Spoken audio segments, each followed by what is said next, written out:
I'm here with Joanna Palladino, a book lover, library cheerleader, member of the New York Civil Liberties Union, and coordinator of the Banned Books Week readout at the Washington Avenue branch, which is on Wednesday, September 26, 2018 at 6 p.m. Thanks for having me, Sarah. Thank you so much for coming over.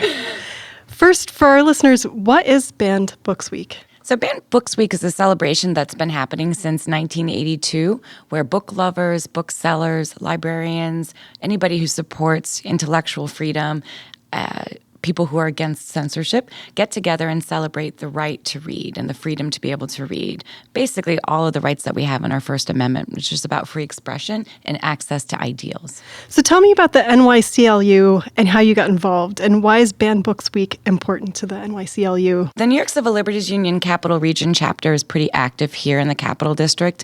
And when I was going to graduate school for public policy, a friend of mine approached me and said, look, we're looking for some young people to join our board. Are you interested? And that was a very long time ago. I won't say when. And I've been on the board ever since. And it's a pretty active board in the Capital District, which is wonderful. We have very small amount of staff. So we have an executive director. We have a half-time staff person. And so we are expected to sort of help fill in the voids and the gaps. And one of the things that we do every year is focus on the First Amendment, the access to information, trying to prevent censorship. It's something that's really important to all of us. And Banned Books Week is just a perfect segue to be able to do that, a perfect opportunity to be able to do that. It's something that the New York Civil Liberties Union really stands strongly behind, is access to information, of course, and freedom of speech and freedom of expression. The American Library Association lists the top 10 most challenged books of each year, as well as a list of frequently challenged or banned books. These lists include titles that are considered classics, like To Kill a Mockingbird and The Color Purple. Do you think that these books became classics because they address controversial topics? Or do you think that because they're classics and they show up on a lot of summer reading lists or required reading lists for schools, that they're targeted for that reason? It's a great question. I'm not sure what comes first, the chicken or the egg. I think that these books are classics because it talks a lot about the human experience, and they share really powerful stories. And I think whenever you have a writer who creates stories that are powerful like that with people that you can relate to, or people that are going through a shared experience that you have, it draws the reader in and becomes more compelling. And I think the more compelled readers are, the more likely those books are going to be encouraged, passed around, shared, whether it's in book clubs or on library bookshelves or on a summer reading list or a classroom curriculum. And what we are seeing is some of the books that are on the frequently banned or challenged book lists. The American Library Association has a running tally. If anybody's ever interested and wants to check out the list, you'll find that it's a range of classics, these great classics that we all grew up with, or some people say forced to read, but many of those I love. Or you'll find that they are sort of modern books, nice young adult novels that maybe you won't find on the New York Times bestseller list or may not be in the top, 100 classics books of our time, but they relate really well to the reader. And more often than not, it's young people's books that are the books that are often challenged or banned because of topics that people have to grapple with as they begin to age. So sexuality, identity, all of those things are things that young people explore more as they grow up. And a lot of times there are some parents or adults who don't want young people to explore those topics. And so you'll see most of the time those books are challenged because they're considered to be unsuited for age group. That was a really nice explanation. It's a little long. No, it was great. So what are some of your favorite books that appear on these lists? It's so funny because you mentioned two of my favorites in the question you had, To Kill a Mockingbird and The Color Purple. And To Kill a Mockingbird is a classic that always seems to find its way back on the list, whether it's every year or every other year. You habitually see it. And I think it's because of the history of the book and some of the language in the book, that in modern times we know it's not appropriate language. But at the time, it's how some people spoke. And I think that you have to understand sort of the history of where we were as a country and where we're growing and where we're moving and hopefully where we're headed toward. I love To Kill a Mockingbird. It's one of my favorite books and one of my favorite movies that was actually, from a book. Usually movies from books aren't as great. I think To Kill a Mockingbird, the movie itself, is still really good with Gregory Peck and all those great characters. But even just this year, for example, To Kill a Mockingbird was actually pulled off of some of the reading curriculum in Biloxi, Mississippi. So you would think that, it's something that, people wouldn't still be banning or challenging or wanting to remove, but it was actually removed from the 8th grade curriculum at Biloxi Public Schools in Mississippi. And they pulled it without following their own internal policy on how to remove a book from the curriculum. So that's always a little bit scary when people don't follow their own policies and procedures when it comes to reviewing materials for young people in schools or whether in libraries. And there was a huge national outcry, actually, thank goodness for social media, because it makes the world so small and joined together. And so because of the national outcry, the school system reviewed their policy, reviews pulling the book, and actually made sure that they allowed it to be taught. But they did allow it to be taught as an optional assignment with parental permission only. And so that's a shame. That is a shame. One of my very favorite books that was required when I was in high school was Catcher in the Rye. And I think it appealed to me at that time because it was so challenged. And even now, if you go to the ALA.org site to look at the list of challenged books, there is a laundry list of times that book has been challenged and different reasons. Some of them are so surprising to me. Since then, I feel like my favorite book on the list is Invisible Man by Ralph Ellison. I love that book. And I kind of compare the two now because Catcher in the Rye and Invisible Man they're both sort of coming of age stories, but they're so different. And they were written not too far apart timeline wise, but I just feel like Invisible Man is so rich. I love that book. I always love to see also that half the Judy Blume books that I read as a young girl growing up were also on the list again and again and again. And those books were my savior growing up as an awkward, prepubescent teenage girl, not understanding what was going on with me and the world and just feeling, just really out of place. And Judy Blume always seemed to help me feel grounded and normal and, more confident. And her books are always on the list for the same stories, of sort of those coming of age themes that I think that people are just not comfortable with as much. Mm-hmm. Yeah. And you'll still see her books on there today too. It's amazing. It is amazing. So tell us what to expect at the Banned Books Readout. Oh, I'm excited. So every year what we do for the Banned Books Readout every year, we invite local artists, activists, poets, writers, organizers, librarians to go through the list of banned and challenged books and pick some of their favorites out. And then from their favorites, they pick a small excerpt, usually about 3 to 5 minutes, unless it's a child's book or a kid's book, and then they can read the whole thing practically.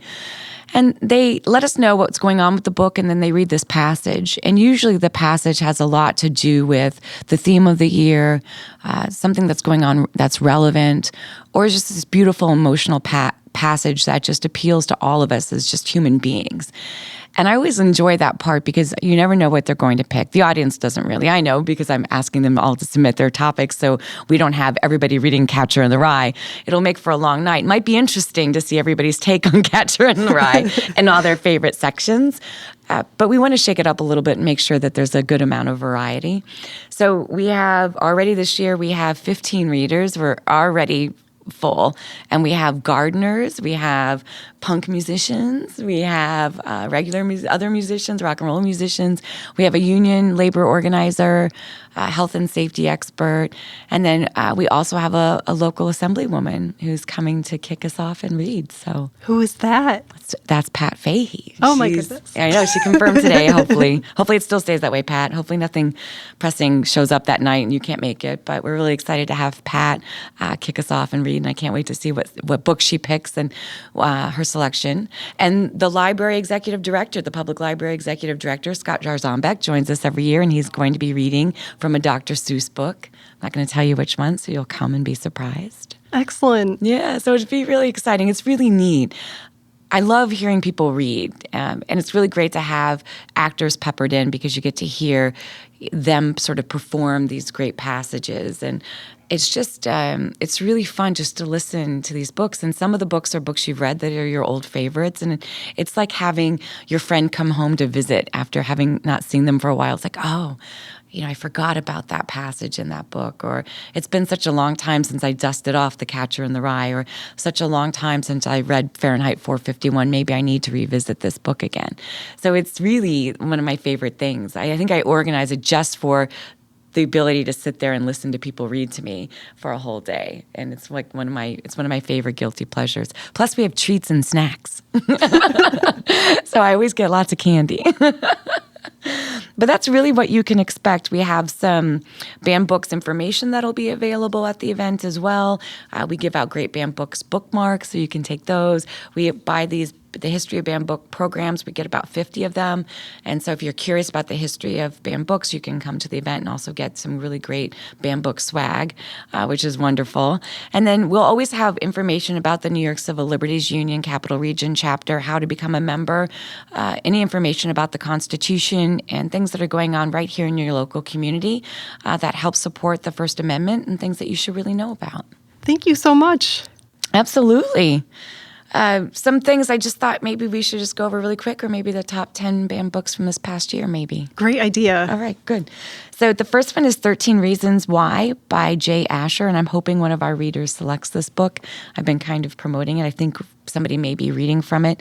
And this was actually originally published in 2007. It was a New York Times bestseller, and it was considered controversial after a television series by the same name was released. And it's a young adult novel, and it's been challenged and banned in multiple school districts because it discusses suicide, which in this day and age I think is a real important topic for young people to explore. The second book I know is going to be read, and it's going to be read by a guitarist in the band Upstate Hussey. It's called The Absolute True Diary of a Part-Time Indian, and it's written by Sherman Alexie. It's been consistently challenged ever since 2007. It's a young adult book. We've read it before in Banned Books Week. Previously, a local librarian actually read that book before, and it's just really great. Some tremendous passages. If you've never read the book, I highly recommend it. And it's been challenged from school curriculums because of profanity and because of sexually explicit information, descriptions in the book, all which are age appropriate, I think, for teenage boys as well. The third book is called Drama. It's written and illustrated by Rihanna Telgemeier, and it's a Stonewall Honor Award-winning 2012 graphic novel. And I'm really excited about this one. This was done and designed by an acclaimed cartoonist, and it was challenged and banned in school libraries because it has LGBT characters. And they also said that some people considered it confusing. I know, it's just interesting. And the fourth book is The Kite Runner. We've seen this book come on and off the banned list every year. Some years it's on there. The next year it may get a reprieve, and then it's back on. And it's been banned and challenged because it includes sexual violence, and it's thought to lead to quote-unquote terrorism and promote Islam, which none of those things are true. And it's a beautiful multi-generational novel. If you've never read it, it's highly acclaimed. The fifth book this past year was George, written by Alex Gino, and it's written for elementary-aged children, and it's a Lambda Literary Award winner, and it was challenged and banned because it includes a transgender child.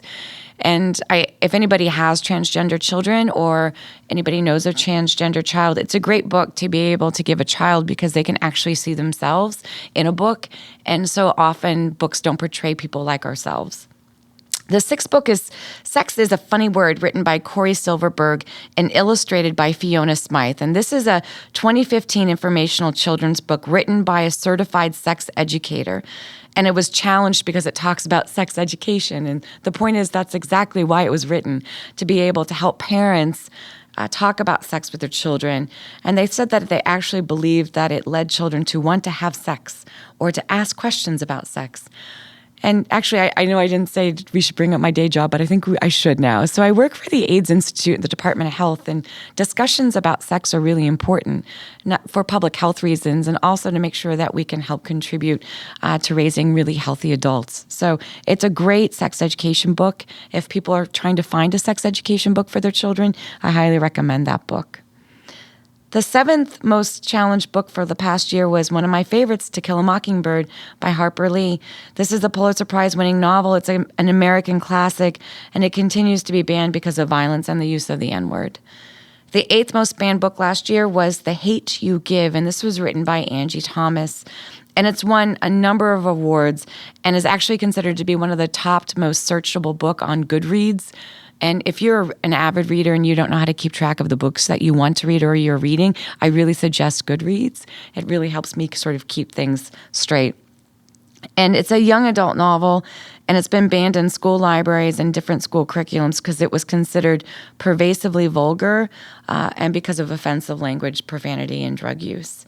The number 9th book we've seen go on and off, and it's one of my favorites. If you're looking for a really adorable children's book to purchase, this one is amazing. And it's based on a true story, actually, about these 2 penguins in Central Park Zoo. And it's called And Tango Makes Three. And it was written by Peter Parnell and Justin Richardson. And it was illustrated by Henry Cole. And they're beautiful illustrations. And I would say every couple of years, somebody from Banned Books Week picks this book to read. And this year is no exception. It's going to be read again this year. And it's really a beautiful book, and it'll be wonderful to hear this person's take on Tango Makes Three this year. And the last book that was challenged and banned last year was I Am Jazz, and it was written by Jessica Herthel and Jazz Jennings, and it was illustrated by Shaleigh McNicholas. And this is an autobiographical picture book co-written by the 13-year-old protagonist, Jazz Jennings, and it was challenged because it addresses gender identity. So again, if you know of any young adults or 13-year-olds who are struggling with their own gender identity or exploring their gender identity, this is a really great book. And I love the fact that it was co-written by a 13-year-old as well. So you know that the information in this book is relevant. And I just find it to be a really powerful and amazing book. That's our list of the top 10 most challenged books of 2017. Thank you. Yes. If you're interested in reading any of these books, definitely stop by the library. If you don't have them on the shelf, we can get them for you. And please stop by the event on Wednesday, September 26th. Again, it's at 6 o'clock. We've been doing this a few years. I've been involved. I was honored to get to read from In Cold Blood a few years ago, which was really... It was interesting. It was hard. I felt like I had to rehearse it quite a few times just to sort of really understand what I was reading and get the point across. That book was challenged, I think, because of the violence. Even though it is a true story, it's like one of the early true crime works that still gets a lot of attention and had a few movies based on it, even recently. What have been some of your favorite moments from the last few years that when you've been involved? I really enjoyed it. It was so funny you just asked that, and I was thinking they're all great moments, and I wasn't going to be able to come up with one. And then I did all of a sudden just remember this really great, beautiful moment. We used to have a lot of educators who also would read, and we had this incredible family, the Cullen family, and the mom would read every year, and her son would read. I think he read 3 years in a row. And I remember one year he read Native Son. And he was so beautiful. He was this 12 or 13-year-old boy, and he was one of our best readers that year. He just read with such passion and understanding and was so brave. It's really rare to see a 12-year-old boy be able to get up in front of people with poise and confidence. And there was a very large room. And we did it downstairs in the largest room in the library here. And he just was able to read to that entire room. And I just thought how special and amazing this young man is. And to pick that book, Native Son, and to understand why it was so important and powerful, and to understand why he was reading it to all these people, I just thought was a really cool moment. And it makes me wonder now what he's up to. I have to ask around. I think he's probably going to be like the next president or the head of some CEO, CEO of some huge corporation or something. But it was just really neat to see him participate. And last year we had a young woman, I think she was a senior or a junior in high school, and she read, and it was just great to see the young readers excited about books and sharing some of their favorites and participating in a community event. I just think it just shows that there's so much hope and, excitement for the future. So I'm really looking forward to it. It's one of my favorite events at the library every year. Oh, good. I'm always so happy to get your email that you're ready to plan. Like, we've got to do it this year. We have to hurry. If you haven't gone, please come. It's a lot of fun, and it starts at 6 p.m. We have some snacks to hold you over if you don't have time to have dinner before the event. If you do have time to have dinner, we'll have snacks anyway. You can have dessert. And it's just a lot of fun. It's great to see what books people pick out, and maybe you'll get to hear a book that you never heard about before, or maybe you'll get to revisit a book that you really love. Thank you so much again, Joanna. This was great. I'm so happy we got a chance to talk about this. Thank you, Sarah. And we'll see you on Wednesday, September 26th at 6 p.m. at the Washington Avenue branch of Albany Public Library on the second floor in the community room.